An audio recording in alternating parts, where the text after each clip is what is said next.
ሰላም ቢኒያም ነኝ ከኢቱ ሀላላ እንደምን ቆያችሁ። ዛሬ ቀጣዩን የማይክሮሶፍት ኤክሴል ክፍል ይዤላችሁ መጥቻለሁ። ዛሬ የምናየው ሆም ታብ ውስጥ ያሉትን ነገሮች እናያለን ማለት ነው።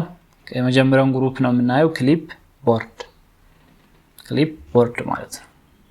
እንደመያዣ አይነት ነገር የሚያገለግል ነው ማለት ነው። እዚህ ጋር ያሉት አራት ነገሮች ናቸው።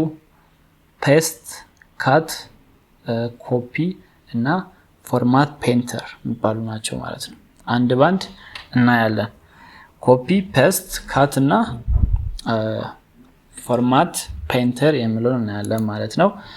እሺ መጀመሪያ የምናየው እዚች ጋር ከላይ ያለችውን ካት የምትለዋን እናያለን ማለት ነው።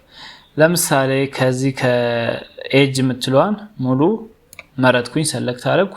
ከዛ መጥቼ ካት አደረኩኝ፣ ያዘልኝ ማለት ነው። የት ነው ወስጄ ማስቀምጠው? ለምሳሌ እዚህ ጋር ክሊክ አድርጌ ምን አደረኩኝ? ፔስት ትታለች እዚህ ጋር ጎን ላይ ፔስት አደረኩኝ ማለት ነው። አያችሁ ኤጅ የምትሏን ከዚህ ሙሉ ወስዶ ወደዚህ አመጣልኝ። ካት ማለት ይሄ ነው። አንድ ነገር ከአንድ ቦታ ካት አድርገን ወስደን ወደ ምንፈልገው ላይ ፔስት ማድረግ ማለት ነው። ፔስት ማለት ወስዴ አስቀምጥ ማለት ነው። የያዘውን ነገር አስቀምጥ እንደማለት ነው። ያስቀምጣል ማለት ነው።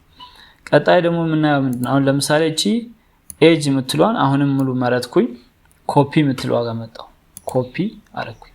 ከዛ እዚህ ጋር አምጥቼ ፔስት ሳረግ ይሄው አመጣ። የካት ልዩነቱ ምንድነው?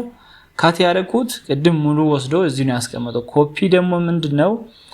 የዚህኛውን ተመሳሳይ እዚህ ላይ ያስቀምጣል እንጂ ይሄኛውን የበፊቱን አያጠፋውም ማለት ነው። ኤጅ የሚለው እዚህ ነበር፣ ከዚህ ኮፒ አድርጎ እዚህ ያስቀመጠ እንጂ ይሄኛውን አላጠፋም ማለት ነው። ስለዚህ ይሄ የካት እና ኮፒ ልዩነት ነው።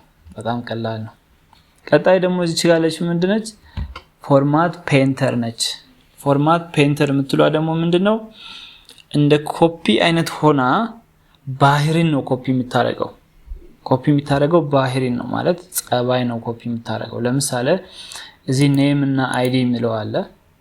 ኔም እና አይዲ የሚለውን ሰለክት አደረኩና ያው ከላይ እንደ ሪስ እንደ ታይትል ስለሆኑ ቦልድ አደረኩኝ፣ እንደው ደመቅ ይበሉ፣ ቁጥርም እንደው ጨመር ይበል ብዬ 16 አደረኩኝ። አያችሁ አሁን ኔም አይዲ ከሴክስ እና ኤጅ ይለያል፣ እንትኑ ፎንቱ ይለያል ማለት ነው። ባህሪያቸው ይለያል። ይሄ ፎርማት ፔንተር የሚለው ጥቅሙ ምንድነው? የአንዱን ባህሪ ለሌላው ማውረስ ነው ማለት ነው። ለምሳሌ ኔም እና አይዲ የሚለውን ባህሪ ወደዚህ መስጠት ፈለኩ። ለነዚህዎቹ ምን አደርጋለሁ? ይሄኛውን ሰሌክት አድርጌ እዚህ ጋር ፎርማት ፔንተር የምትሏን ክሊክ አደርጋለሁ። ከዛ በኋላ ይመጣና እዚህ ጋር ባህሪ መስጠት የምፈልገው ጋር ክሊክ አድርጌ ድራግ አደርጋለሁ ማለት ነው። እዚህ ጋር ለምሳሌ ይኸው ቆይ እስቲ መረጥኩኝ፣ ከዛ ፎርማት ፔንት አደረኩኝ፣ ሰጠ። አያችሁ ስለዚህ ሰጠ ማለት ነው።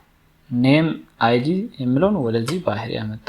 ለምሳሌ የኤጅን ለታች ለቁጥሮቹ መስጠት ፈልግ ፎርማት ፔንት አደረኩኝ፣ ወደ ታች አመጣው ይሄው።